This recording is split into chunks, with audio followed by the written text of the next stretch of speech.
Paramashivoham. Om Nithyananda Paramashivoham. Mahamahāvāgya, spiritual lullaby for samadhi. And Suprabhatam, wake up call, wake up song for Paramashiva. This Mahamahāvāgya is spiritual lullaby for you to fall into samadhi. Suprabhatam, wake up song for Paramashiva to wake up in you. Just remember this one powerful cognition. This Mahamahāvāgya puts me in samadhi. This is spiritual lullaby for samadhi. And Suprabhatam, wake up song for Paramashiva in me. For Paramashiva to manifest. With this one spiritual powerful cognition, chant this Mahamahāvāgya.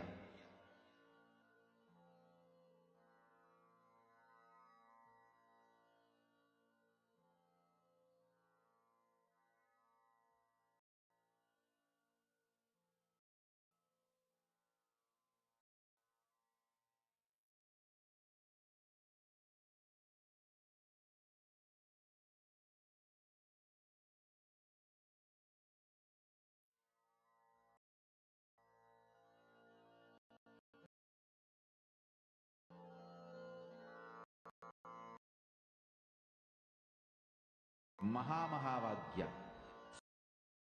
spiritual lullaby for samadhi. And Suprabhatam, wake up call, wake up.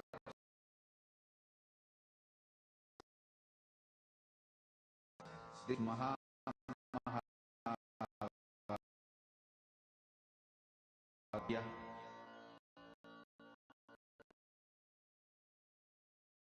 Om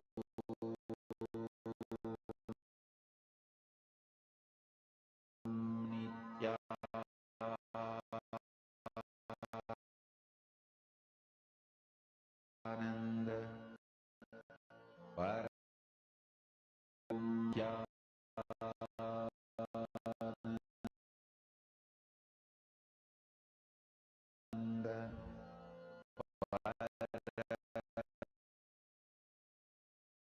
Paramashivoham.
Paramātma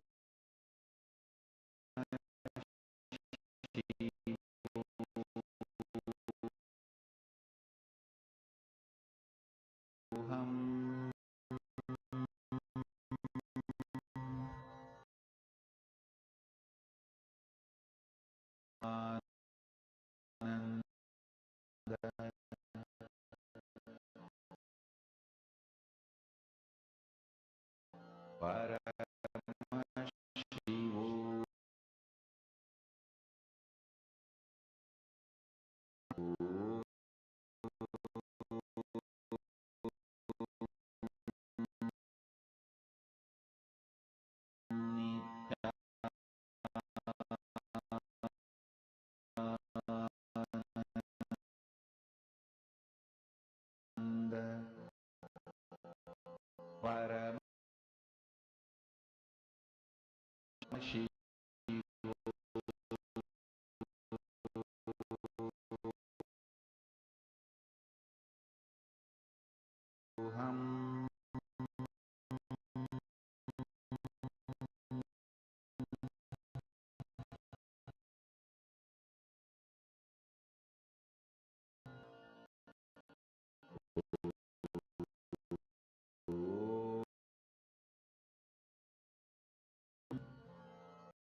Now, in this same space, let us all enter into the next session where we are going to be understanding about one of the key, most important aspects of our life that is needed for decision making. Let us learn about will persistence.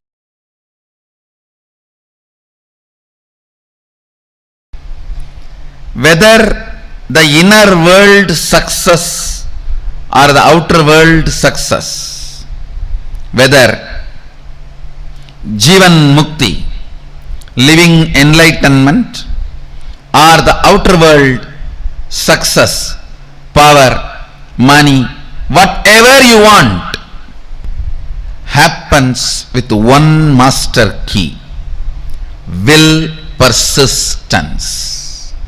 Listen. Not willpower. Willpower means you try to make a will few times. My health should be like this. My life should be like this. My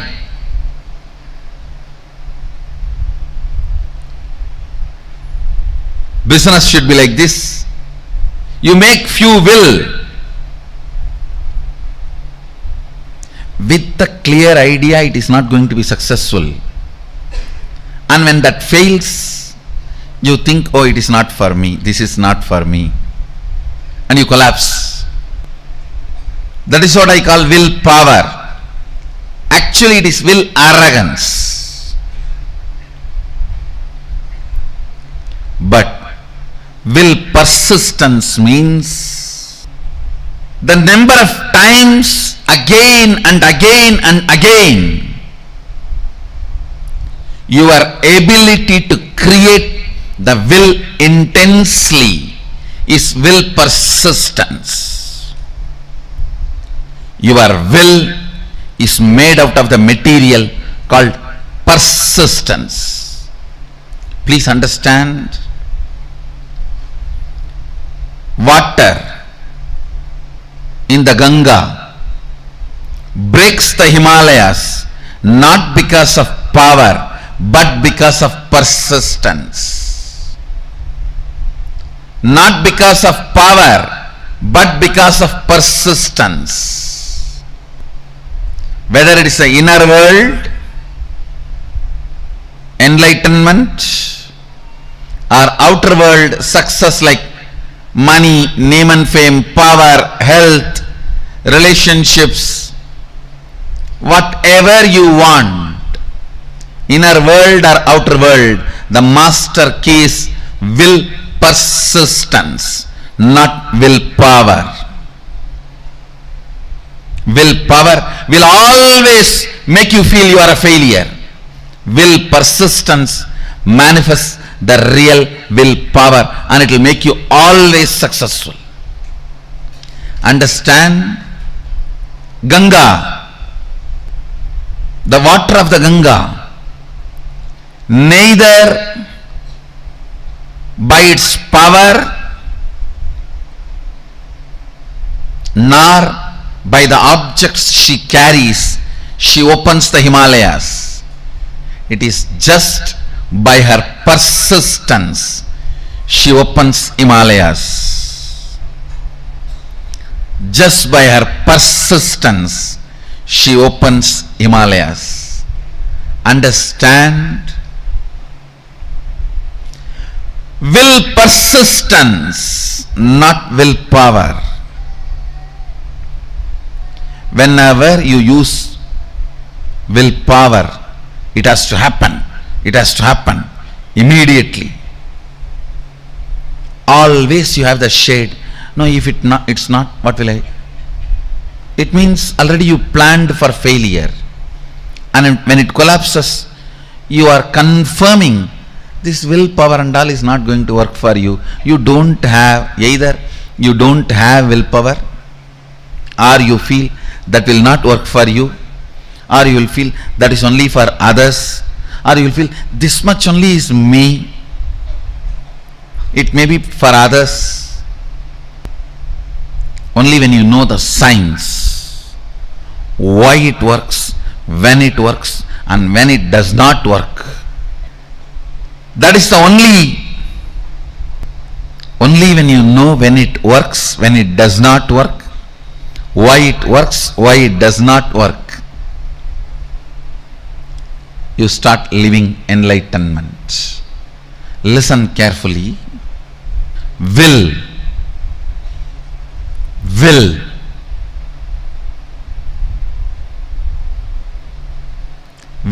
persistence means manifesting enlightenment and powers. If you decide to persist, that moment power starts manifesting. You don't even need to spend your whole life on persistence. Persistence is your decision without self-doubt. Persistence is your decision to persist. Persistence is your decision to persist and being sure about it. Willpower, when you use just will, you are not sure about you. What will happen if it goes this way or that way? With will persistence, you are sure anyhow how you are going to be. Look at every step in your life. All your patterns of withdrawing from life, all your decisions to withdraw from the life comes from your will arrogant decisions.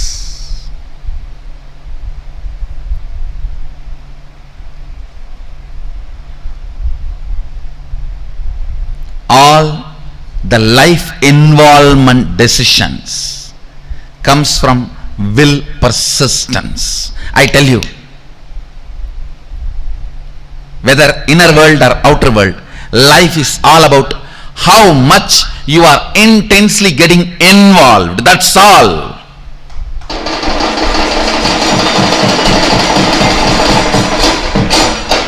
The intensity with which you get involved with the life.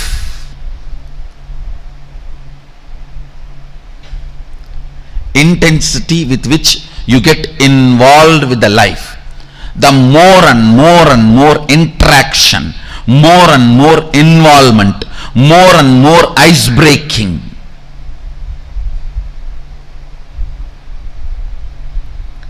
Will persistence is all about life. Life is all about will persistence.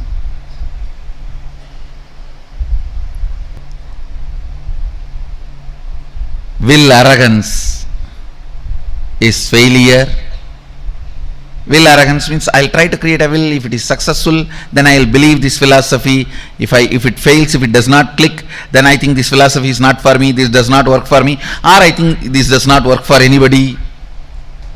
All this is what I call will arrogance. Let me check out how it looks, how it feels. The one and only way you will build will persistence is through Sangha. Sangha teaches you the science of will persistence.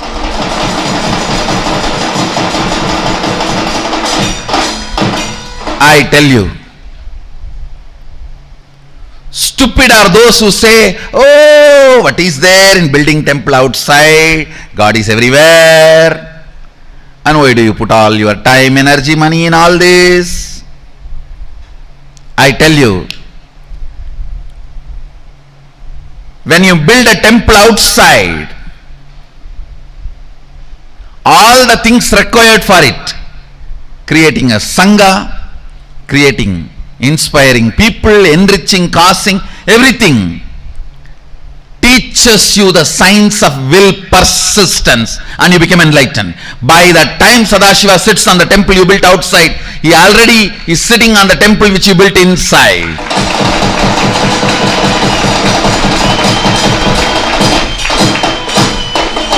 I tell you, anybody wants enlightenment, build a temple, you will have it.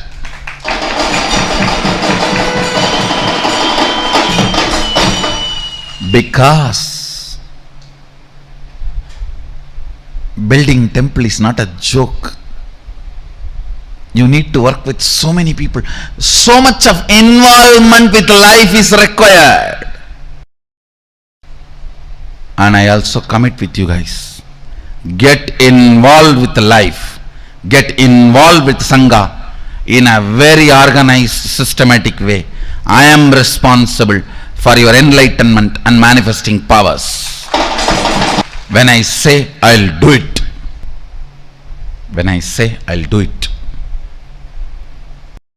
Will persistence does not take time as you think before practicing will persistence. You always think, oh God, will persistence means I have to persist whole life. Actually, your whole life is nothing but the moment you have in your hand.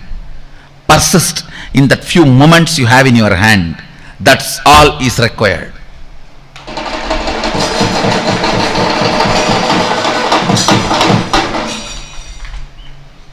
The moment you think of the whole life, it's will arrogance, not will persistence.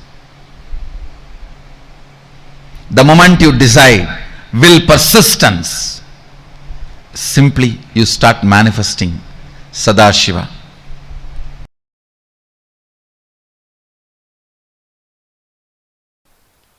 When I say the word will persistence, I do not mean you need to sit for years and years and years. No. It is a simple decision of more persisting. Listen carefully. Listen. This is the essence of the whole session. This is will persistence means decision not to give up on you. Decision not to give up on your intention to be. Listen. There are only two parts in your inner space. One, will persistence. Another one, giving up. Either you give life to the thought current of giving up or to the will persistence. Your decision to give life only to will persistence and not to give life to giving up thought current is all I call will persistence. Listen.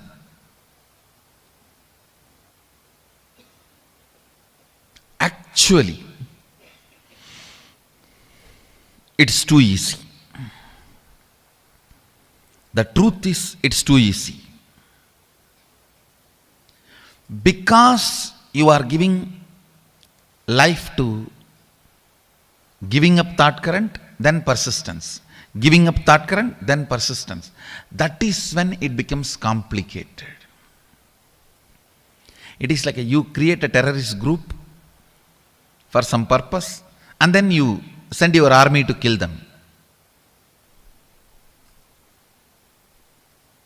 You create a terrorist group, and then you send your army to kill them.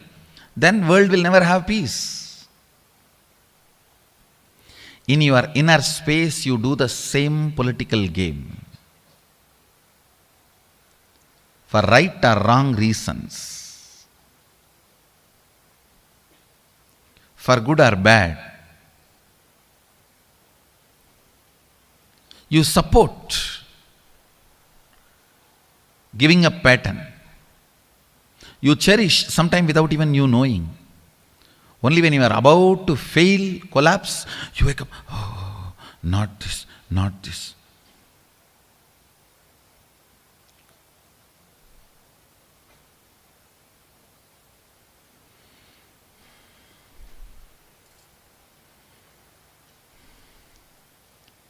Having an alarm in your life to remind you and hold you without letting you fall is equivalent to having a guru.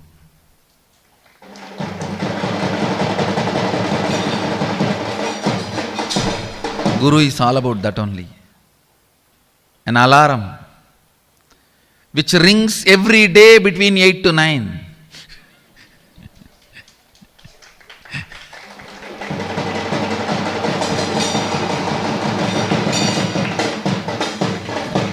Reminding you constantly not to fall.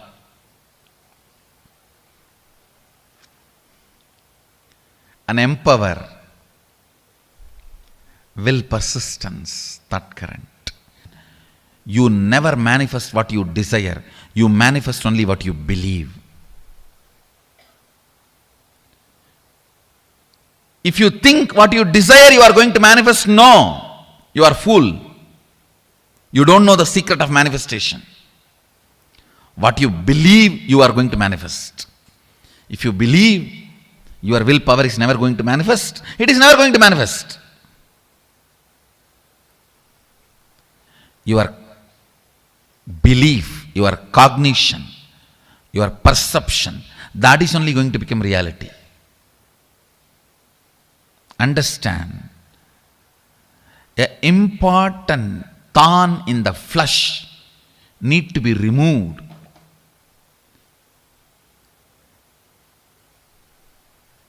The pain point need to be removed from your inner spaces.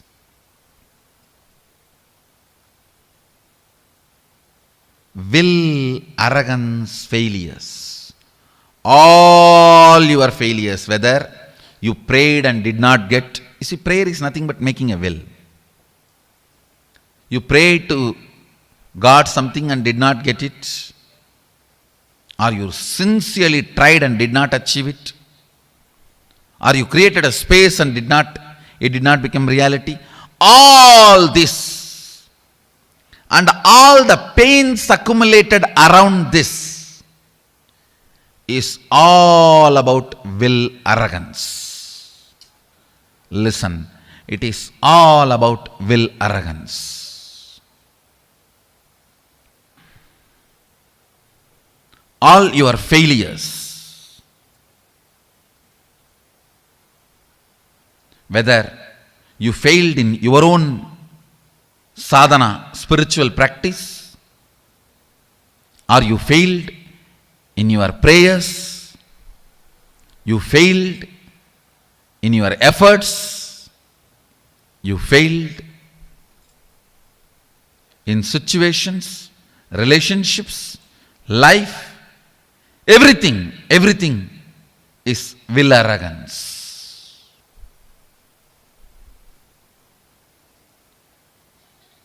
If you understand, by its nature, will arrogance cannot become reality.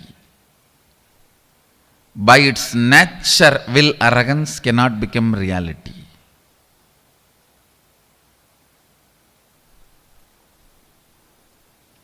Only will persistence can become reality. So much of healing will happen inside you. Today I wanted all of you to do this as an assignment. All the situations you feel you have failed, frustrated, hopeless, list from the time you remember you. From the time you remember you, list and find out how your will arrogance failed you in that situation. How your will arrogance was the main reason why you failed.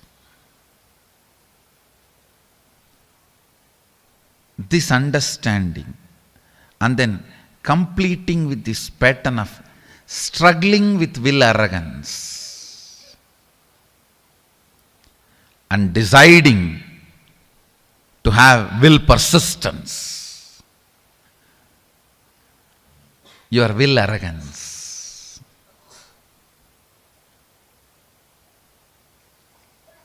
is the source of all the pains.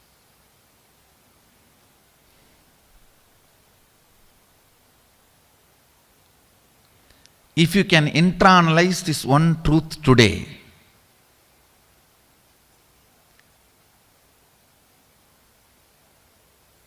tons of past sufferings will be healed in you. I wanted all of you to do this as an assignment today.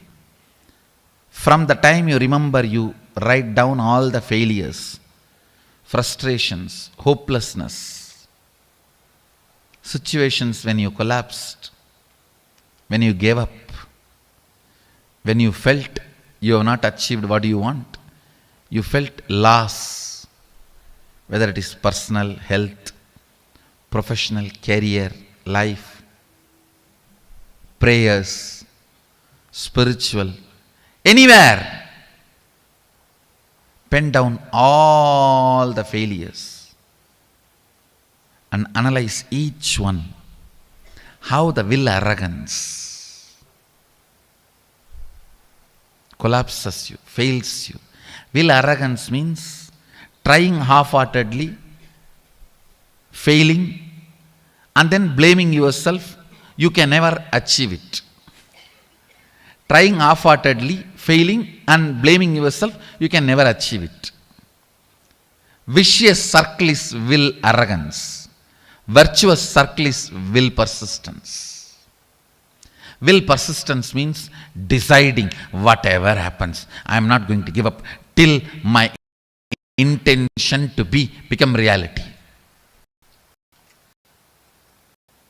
Nothing stop me. If my intention to be is Shivoham, till that happens, I am not going to give up. I am going to be persisting. The will persistence.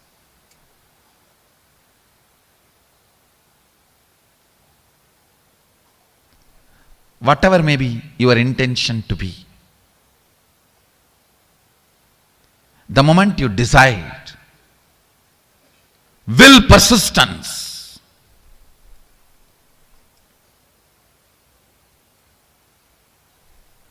you will see so much of healing, healing, healing, powerfulness, powerfulness, powerfulness.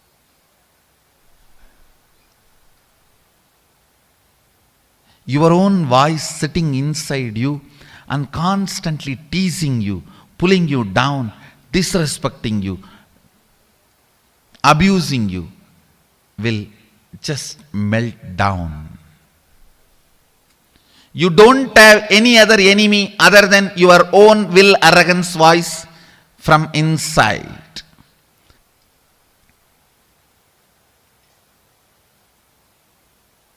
Today do this assignment. This ironing out will heal you so much. You will be ready to manifest all the experiences and powers of Sadashiva. Align here. Start this assignment today. Start this assignment today. To complete with all the pains, ideas, neurological, psychological, physiological, physical, hormonal ups and downs you generated in you, which goes on trying to make you believe falsely that you are not your intention to be. Complete all of that. After finishing the assignment, you will simply understand it is just dash dash dumped on you by your will arrogant lifestyle. Actually, I want you to do the assignment here. Sit here, and after this session, do the assignment. I'll help you complete here.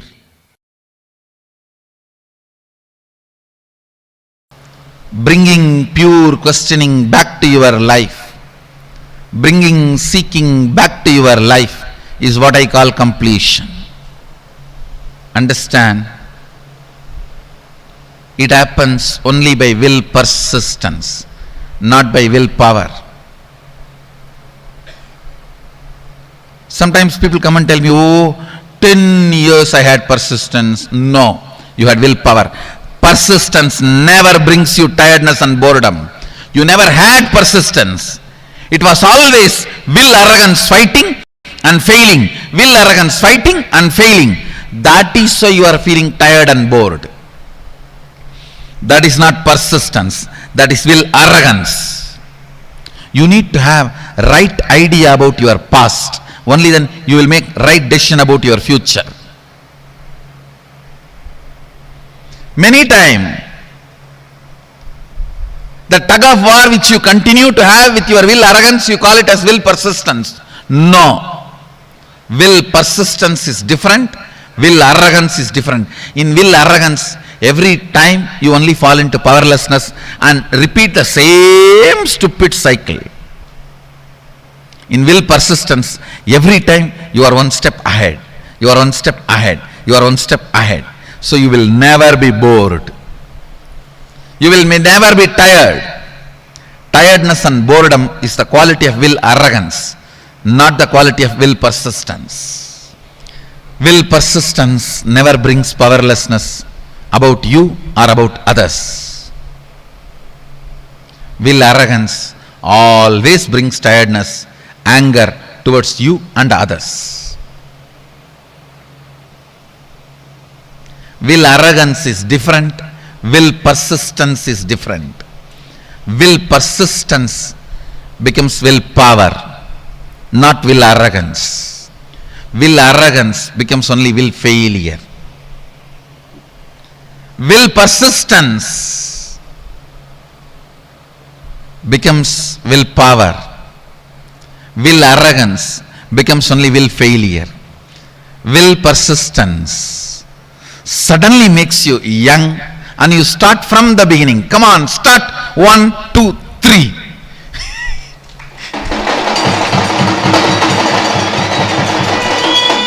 Will arrogance makes you feel tired about even the things which you never practiced, but just you imagine you tried. I tried.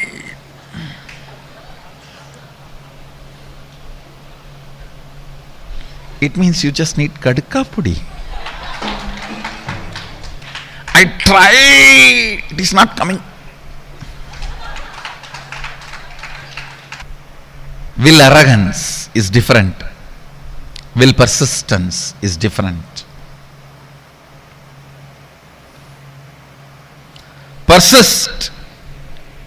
Persist. Persist. Naham manye suveteti. Nona veteti vetacha. Yonastat veda tatveda nona vedeti vedacha. You may know something, you may not know something. Knowing what you know and knowing what you don't know is itself knowledge. Will persistence, will persistence, will persistence.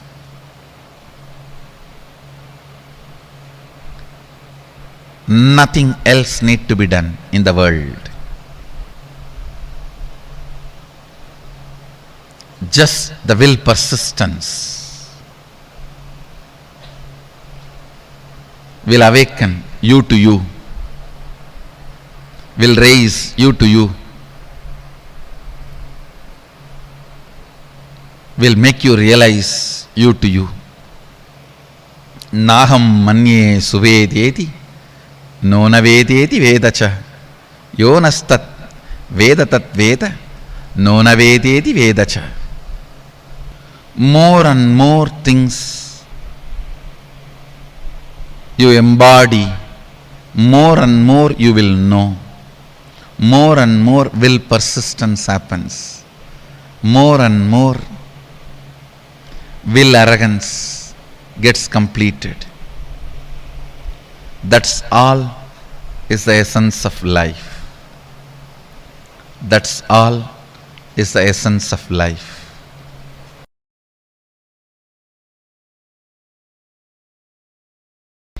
At certain level, attacked by tiredness, self-inflicted boredom makes you feel you know it. That's all can be known. You give up on you. And you feel everything is okay. I have seen this during the manifestation of powers.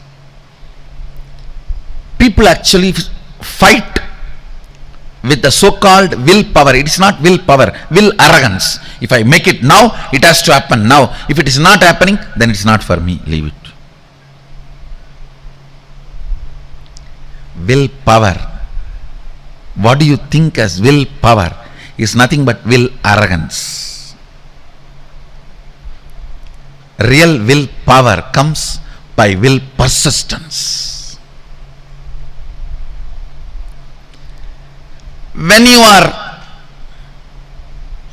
bit by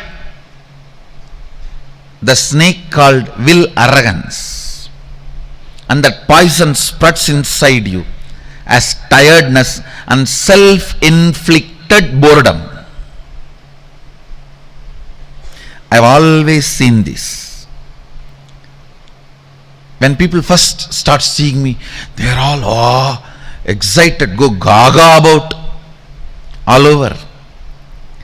If they don't convert that excitement into responsibility and assimilate it as part of them, then slowly, that's the difference between fan and devotee. Fan just fans away all the excitement. Devotee makes the excitement into responsibility. Whoever is converted their excitement and devotion into responsibility, they will never be bitten by tiredness and self-inflicted boredom. Understand? I am using two words. Tiredness can sometime can come even externally, but boredom only from internally it can come. That is why I am using the word self-inflicted boredom. When these two attacks you, you come to a decision, that's all for me, leave me. When you say, that's all for me, leave me, your life has ended. Your life has ended. Even I don't tell that. Even still I sit and work. How can the system be more and more stronger, so it can radiate more and more? It can manifest more and more. It can support more and more. It can share more and more.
Okay, so now I request every one of you to tell me, what is Atma Shakti?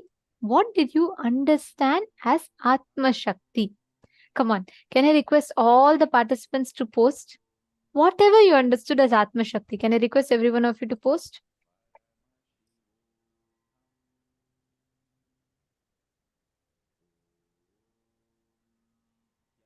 Can I request all the participants to post?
Paramātma Shakti. What is Atma Shakti?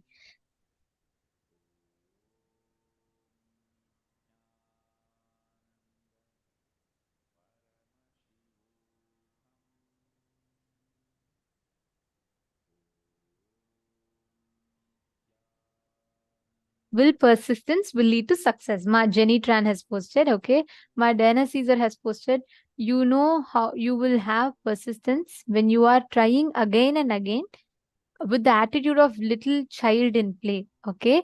Ma Leong Kok Teng has posted, Ma Joyce Leong has posted, truly believe that we will achieve the goal. Okay, Ma Dana Caesar, will persistence is not will arrogance, okay, and never give up, all right. And Ma Sonia Rao. Okay, come on, all the others. Ma Sanishan, Ma Chengyu, Ma Sil Oz, Ma Gualin. There are a lot of you. Can I request all of you to please post? Come on. Dear participants, every one of you post. This whole session, right? This whole truth is a very, very important one because this affects many of our decision making abilities. Okay, Satyojata Shiva has posted Atma Shakti is you persisting, going on again and again on your vision and on how you are to be. Okay, very nice. And Zach Medaya, come on, can I request every one of you to post as well?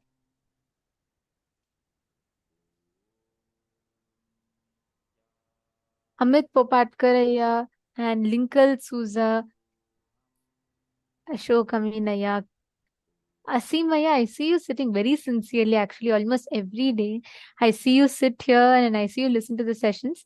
I request you to also post what you are understanding, post your understanding and post your clicks. Share, keep sharing with us. See, the more and more you discuss, you talk on the subject, right? The understanding in you will gain more depth. So the way you understand, the way you see it, you'll have a lot of depth inside of you.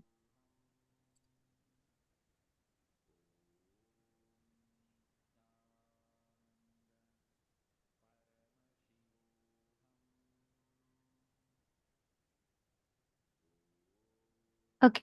So now let us understand this will persistence. One of the key things Swamiji revealed in this, will persistence versus will arrogance. See, many times by the temporary understanding or ideas that we derive from life, we jump to a certain conclusion. Say, for example, you try to invest your money into something and your money fails. Basically, you don't really get a good returns of what you invested in. And your money fails again. When you understand, when you realize, when you cognize how this constantly, the situations outside are not going to determine your success or failure, your response to every situation is going to determine your success or failure, then you will not push yourself to, okay, let me see what is the next situation like, let me see the results, then let me take the action. You will not wait for that. You will take the responsibility and you will manifest, you will move situations in life without waiting for life to change. See, there are two different things, okay? Typically, every one of us, most of us at least, we all wait for things to happen until we say, oh, okay, if really I'm going to let life show something, let there be some result, then I'll take an action. And life waits. Life says, okay, let you take some action, then I'll give you the result. This battle, right, almost keeps going on. Whoever gives up saying, okay, till whether I do or not, let life someday, suddenly, somewhere, something will happen. That time, let's see. That exact thing is what is will arrogance. But you wait, you say, let things come, let me see when things come and let things manifest. Will persistence is you taking responsibility to create the reality that you want. Only those who take responsibility for them to manifest the reality that they want, they are the winners. Those who don't take responsibility are on the loser's side. Whoever takes responsibility, whoever decides, I will take responsibility for it to happen, they become the winners.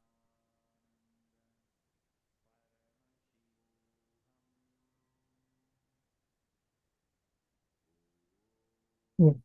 Now, let us all decide to take responsibility and to have the quality of will persistence. First, we need to understand what is the difference between the qualities of will persistence and the qualities of will arrogance. Take a quick few minutes and cognize the different qualities that will arrogance has and the qualities that will persistence has. If you see, tiredness, boredom, powerlessness about self, powerlessness about others, feeling that all can be known, what to do. All this is qualities of will arrogance. Like at times you feel that I know everything that needs to be known. And that is called as will arrogance. It's a quality of will arrogance. You feel like, that's all. I already know everything. See, the thing is, it does not result as any kind of a confidence in you. No, it results as a will arrogance that does not let you learn things or explore into new things. It will make you so rigid inside of you. Let's see what are the qualities of will persistence. Young, energetic, energy to start from the beginning, and tremendously powerful. All these are qualities of will persistence. You would actually see all these qualities in Swamiji. Now take a few minutes. Now see where exactly this will persistence from us actually goes is when you start building incompletion from your past failure. For example, when you were a kid, you started falling 100 times before you got up to start walking. Am I right? We all keep falling, and then only you get up and walk. You did not walk at the first try. But at that time, that fall, physical fall itself did not cause pain in you because you didn't consider that as a failure. You didn't have your own long sob story because of why you feel so strongly inside you that you failed and you have that failure pain. That was not there when you were a kid. That's why you're walking today. Am I right? When you started walking, as a kid, when you started walking, hundreds of times you fell down and got up, fell, got up, fell, got up. The only difference is you never gave up. So you are very clear. Until I walk, I'm going to keep trying.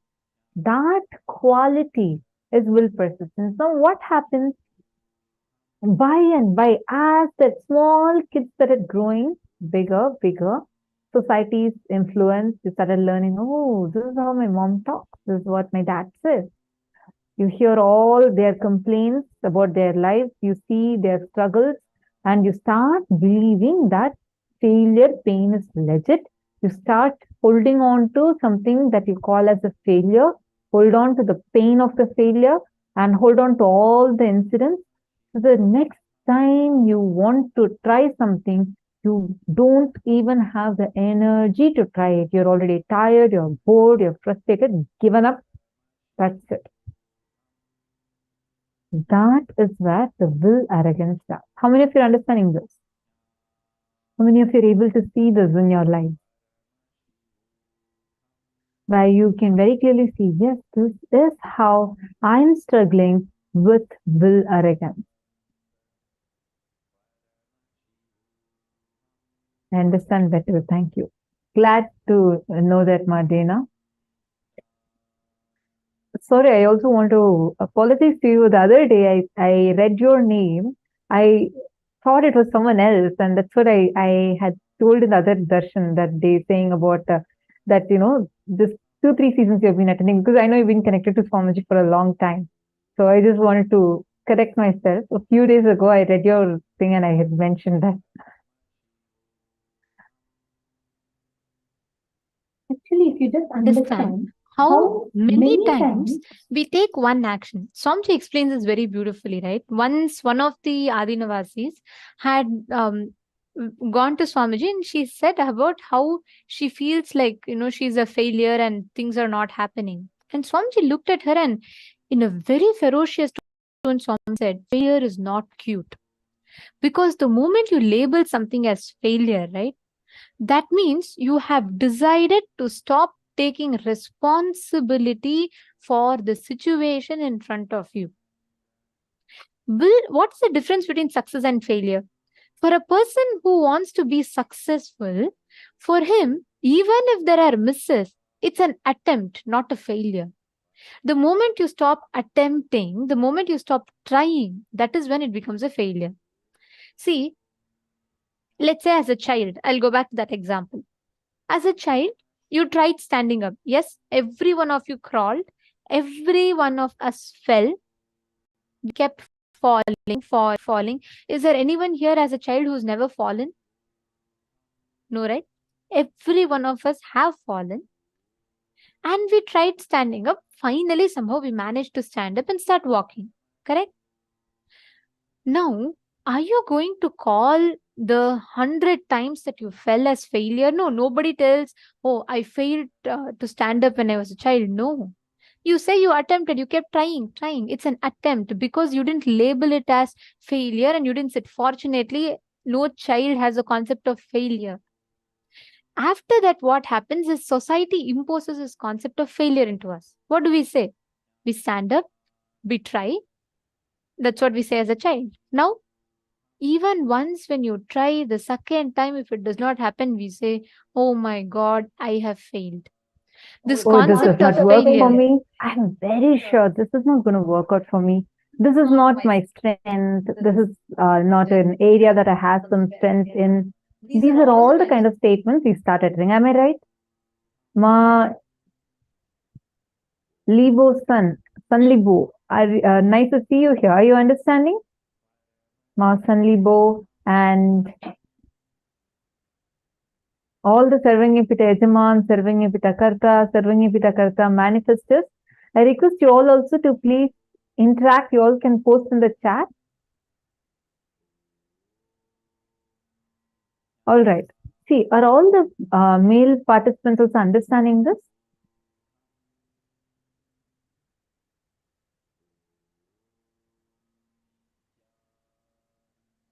See, the will persistence, it starts in you.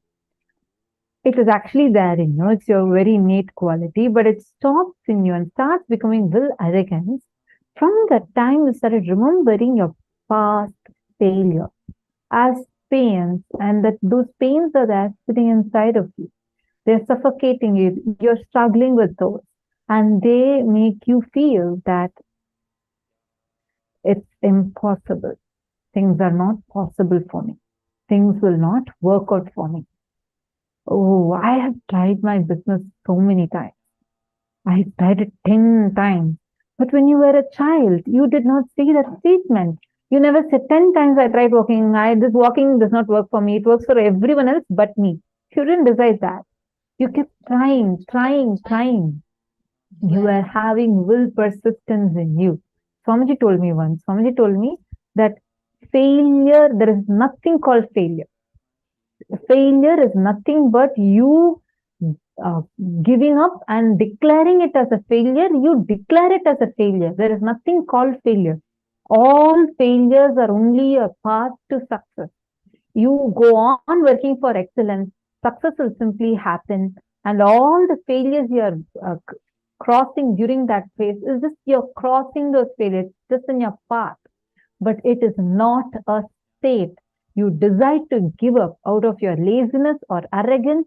When you decide to give up and say, no, this is not working out, that is what you label as failure. You declare as failure and stop it. Understand there is nothing called failure. It is your decision to persist is the key to success. How many of you are recognizing this? I request all of you to write in detail and post so that this is like a very, very powerful cognition. It can help you break multiple levels, break your obstacles. Ganga breaks the Himalaya, not by power, but by persistence. She doesn't use power to break the Himalaya. She persists. It's her persistence that breaks Himalaya. This is one of my most favorite lines. I was just going to quote this line. Swamiji so beautifully explains. See, that is the key. Ganga does not break Himalayas by her power, but by her persistence. When you decide and when you persist, you will see how life will manifest all the results that you want exactly as you wanted. The key here is you experiencing that state, that space of completion inside of your inner space. If you decide to label it a failure, then it's gone. If you decide to label it as an attempt that you're trying to achieve, then you will be successful. The key lays there. Now, let us all do a very quick exercise. Go back to your life and see what are all the things that you have given up. What are all the different situations where you feel you have failed, frustrated, hopeless, everything. From the time you remember you, list, find out how your will arrogance failed you in multiple situations. For example, if you feel, I tried so many times for my exam, but I failed. Write it down. All the things that you failed in relationship, you failed in job, you failed in this, you failed in that. Write down every single failure you've had ever from the time you remember you.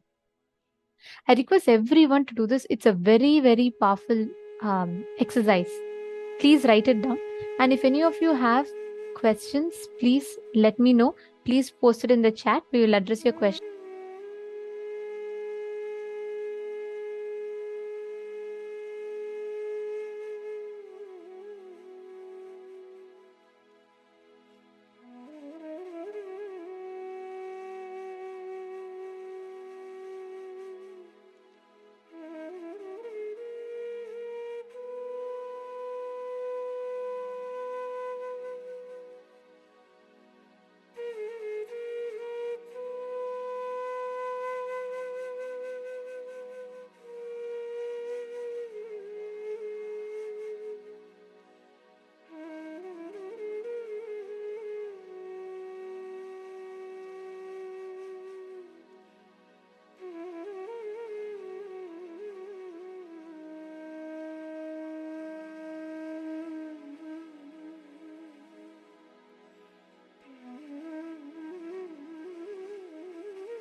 Now, in the next step, I request every one of you in all the things that you have written down, right?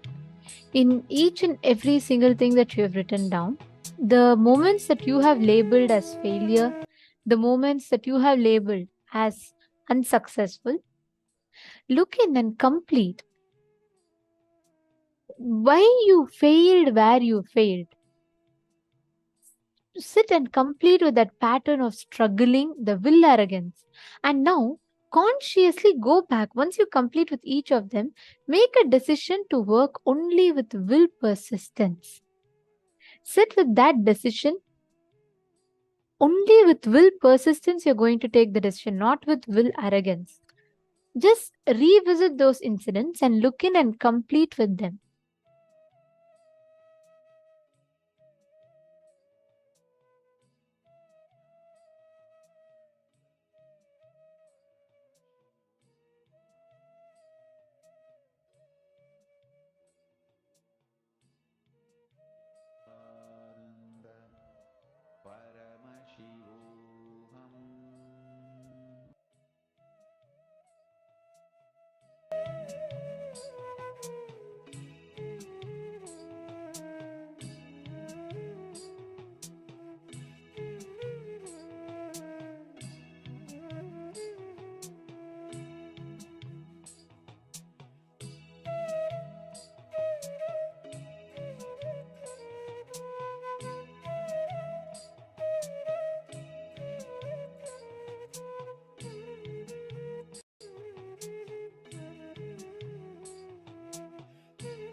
Relax.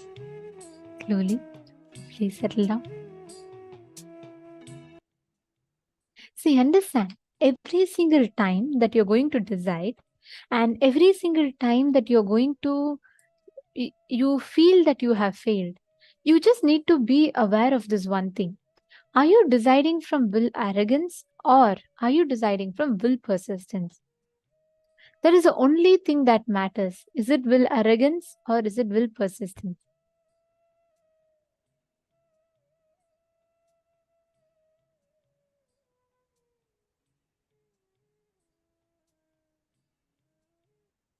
Look back each time.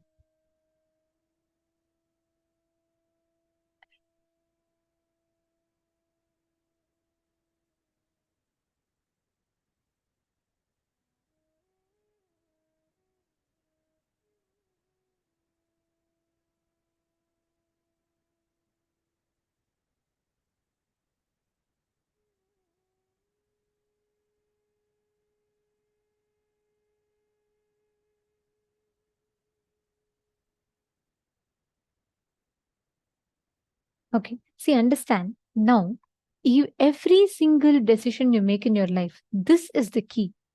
Are you deciding from will arrogance? Even let's say, even if you say, I tried, but it's not going to work out for me, that is also will arrogance because there is no such thing that does not work for you. There is no such thing that does not work for you. Everything that you want, when you consciously will it, there is a very, very clear way of making it happen. This same law applies even for power manifestation. How many of you are declaring consciously from this moment onwards, you are going to work from will persistence, not will arrogance? How many of you are taking it up as a declaration in you? Can you put yes in the chat, please?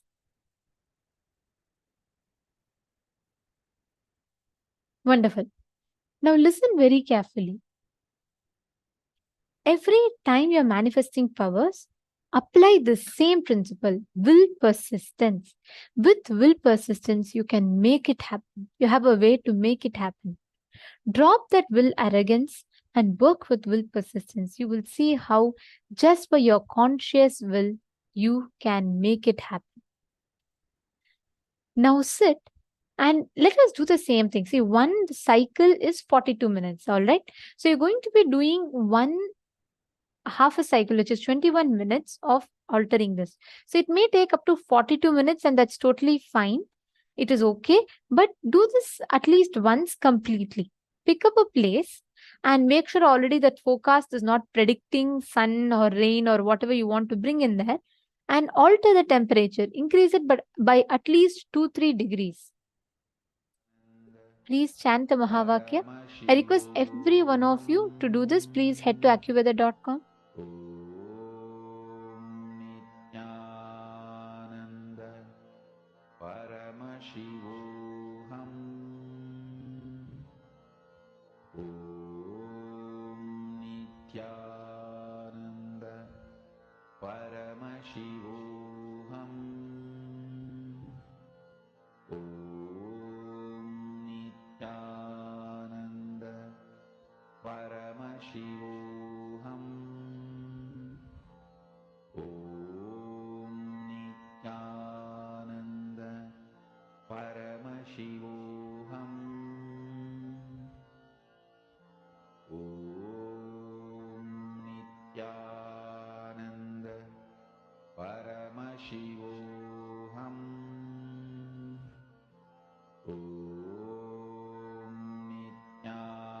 Nithyananda Paramashivam.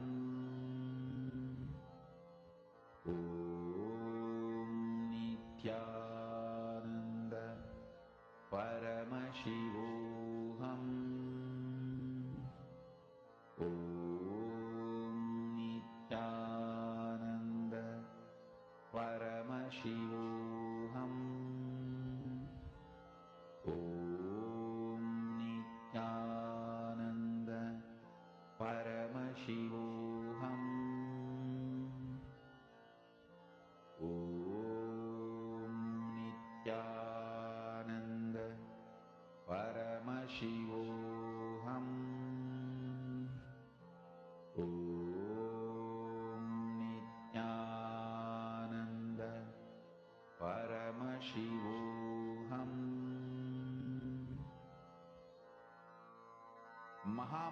Mahavagya, spiritual lullaby for Samadhi. And Suprabhatam, wake up call, wake up song for Paramashiva. This Mahavagya is spiritual lullaby for you to fall into Samadhi. Suprabhatam, wake up song for Paramashiva to wake up in you. Just remember this one powerful cause. This Mahavagya puts me in Samadhi.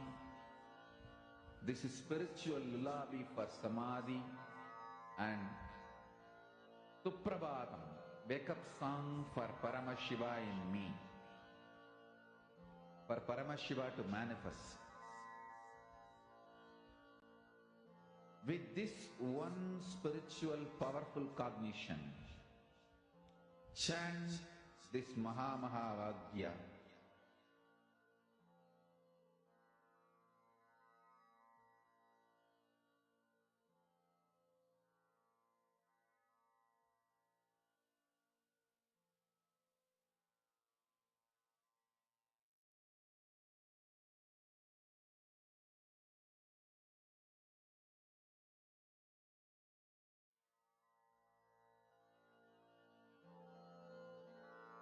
Mahavagya, spiritual lullaby for Samadhi. And Suprabhatam, wake up call, wake up song for Paramashiva. For Paramashiva to manifest. With this one spiritual powerful cognition, chant this Mahavagya. Om Nithyananda Paramashivam. Om Nithyananda Paramashivam. Om Nithyananda Paramashivam. Om Nithyananda Paramashivam. Om Nithyananda Paramashivam. Om Nithyananda Paramashivam. Om Nithyananda Paramashivam. Om Nithyananda Paramashivam. Om Nithyananda Paramashivam. Om Nithyananda Paramashivam. Om Nithyananda Paramashivam. Om Nithyananda Paramashivam. Om Nithyananda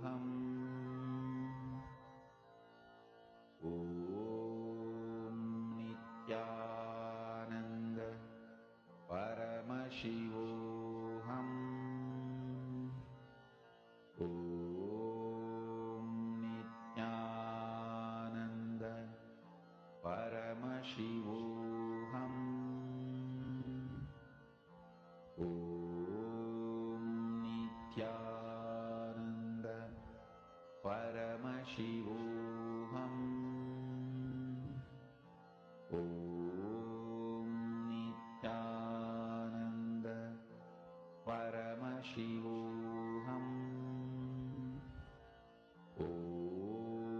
Nithyananda Paramashivam. Om Nithyananda Paramashivam.